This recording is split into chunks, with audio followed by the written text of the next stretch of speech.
مقرر ملازموں اور جن کے دلوں کو اسلام کی طرف مانوس کرنا ہو، اور گردنوں کو چھڑانے میں، اور قرض داروں کو، اور اللہ کی راہ میں، اور مسافروں کے لیے ہے۔ تو 8 ذکر ہوئے ہیں، اس میں طالب علم کا بھی ذکر آتا ہے، تو آپ طالب علم کو بھی زکوٰۃ دے سکتے ہیں، اور ایسے ادارے جو غریب طلباء پر خرچ کرتے ہیں، ایسے اداروں کو بھی، ایسے اسکولوں کو بھی آپ اپنی زکوٰۃ دے سکتے ہیں۔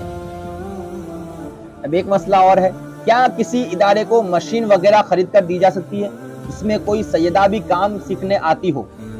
زکوٰۃ کی رقم سے کسی رفاہی ادارے کے لیے مشین وغیرہ خریدنا دینا اسی طرح جائز ہے جس طرح کسی حاجت مند شخص کو انفرادی طور پر یہ مشین یا مشینیں دراصل اس ادارے کی ملکیت ہوتی ہے، چاہے استعمال کوئی بھی کرے، سید ہو یا سید زادی، کوئی فرق نہیں پڑتا۔ اسی ادارے کے اندر آپ مشینیں دے رہے ہیں، اور مشینیں اگر سید استعمال کرتا ہے یا سیدہ استعمال کرتی ہے تو کوئی فرق نہیں پڑتا ہے، کہ آپ اس ادارے کو مالک بنا دیتے ہیں تو وہ اس ادارے کی ملکیت ہو گئی، اب کوئی بھی اس سے فائدہ حاصل کر سکتا ہے۔ کیا زکوٰۃ کی رقم اپنے چھوٹے بھائی کو دی جا سکتی ہے جو بے روزگار ہو؟ بہن، بھائی، چچا، ماموں، خالہ، پھوپھی یا ان کی اولاد اگر غریب ہے اور حاجت مند ہے تو ان کو زکوٰۃ دینا دوہرا ثواب ہے، ڈبل ثواب ہے، ایک صلہ رحمی کا، دوسرا فرض ادا کرنے کا۔ اپنے اصول اور اپنے والدین، دادا دادی، نانا نانی اور 9 سے اوپر والے اور اپنے فرو یعنی اولاد، مثلا بیٹا بیٹی، پوتا پوتی، نواسا نواسی، ان کی اولاد کو زکوٰۃ دینا جائز نہیں۔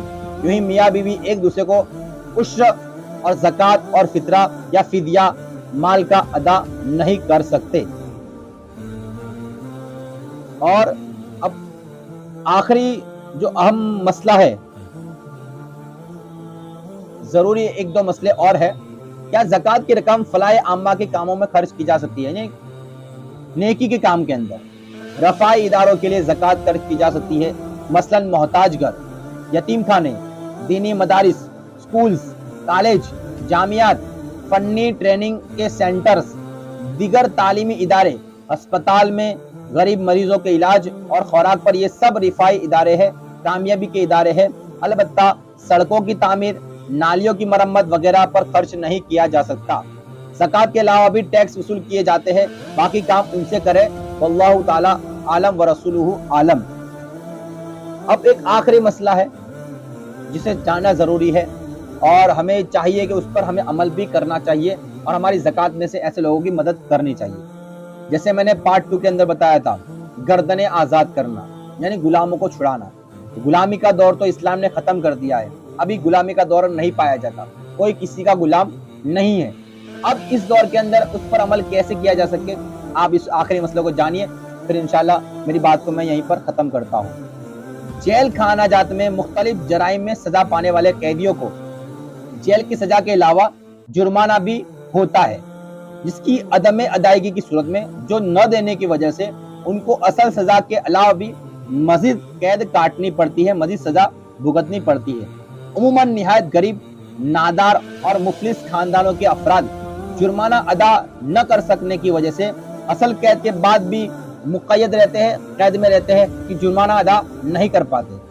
تو اس سلسلے میں لاہور ہائی کورٹ میں، پاکستان کے کورٹ کے اندر، یہ مسئلہ اس کے چیف جسٹس نے، جج نے پوچھا تھا کہ اس بارے میں ایک رائے طلب کی ہے، کیا ایسے لوگوں کو زکوٰۃ یا بیت المال سے رقم دے کر قید سے رہائی دلوائی جا سکتی ہے یا نہیں؟ اس کا جواب، اگر قیدی صاحب حیثیت ہے، جیسے بڑے بڑے مالدار، سرمایہ دار، جاگیردار، تاجر یا ملازم، وہ تو جرمانہ اپنے گھر سے دے دیتے ہیں اور جان چھڑا لیتے ہیں، مگر غریب اور نادار قیدی جرمانہ ادا نہیں کر سکتے اور مزید عرصہ قید بھگتتے ہیں۔ ایسے لوگوں کو مال زکوٰۃ دے کر کے آزاد کیا جا سکتا ہے۔ یہ لوگ فقیر، مسکین اور فی الرقاب تینوں مصارف میں شامل ہے، فقیر میں بھی آتے ہیں، مسکین میں بھی آتے ہیں اور گردن چھڑانے والوں میں بھی آتے ہیں۔ وہ فی الرقاب نزول قرآن کے وقت لونڈی غلام کے معنوں میں استعمال ہو، مگر آج کے دور میں مفلس اسیروں کو بھی اس عام صف میں شامل کیا جا سکتا ہے، تو میرے نزدیک اس کی گنجائش موجود ہے۔ خلاصہ یہ ہے کہ بیت المال یا زکوٰۃ کے فنڈ سے نادار، غریب، لاوارث قسم کے قیدی اگر جرمانہ نہ ادا کر کے رہائی پا سکتے ہیں، جرمانہ ادا کر کے رہائی پا سکتے ہیں، تو ان کو زکوٰۃ یا بیت المال سے جرمانہ کی رقم دے کر رہائی دلائی جا سکتی ہے۔ واللہ عالم ورسولہ عالم۔ تو ایسے کوئی قیدی اگر آپ کو نظر آئے تو ایسے قیدیوں کا جرمانہ آپ دے کر کے انہیں آزاد کروائیے، انشاءاللہ قرآن پاک کے اندر جو ذکر آیا ہے اس کا آپ کو ثواب ضرور ملے گا۔ یہ زکوٰۃ کے کچھ ضروری مسائل تھے جو آپ کی بارگاہ میں نے پیش کیا۔ اللہ رب العزت کی بارگاہ میں دعا ہے کہ اگر میرے کہنے میں اور آپ کی سننے میں کوئی غلطی ہوئی ہو تو معاف فرمائے، اور زکوٰۃ صحیح سے نکالنے کی توفیق عطا فرمائے، اور اس کے صحیح حقداروں تک پہنچانے کی توفیق عطا فرمائے، اور اللہ ہمیں ہر طریقے سے کامیابی عطا فرمائے، اور ہمیں ہر طرح کی کامیابی اور کامرانی سے سرفرازی عطا فرمائے۔ بہت بہت شکریہ۔ دعا میں یاد، وما علینا الا البلاغ۔ اسلام زندہ باد، نعرہ دمدار پائندہ باد۔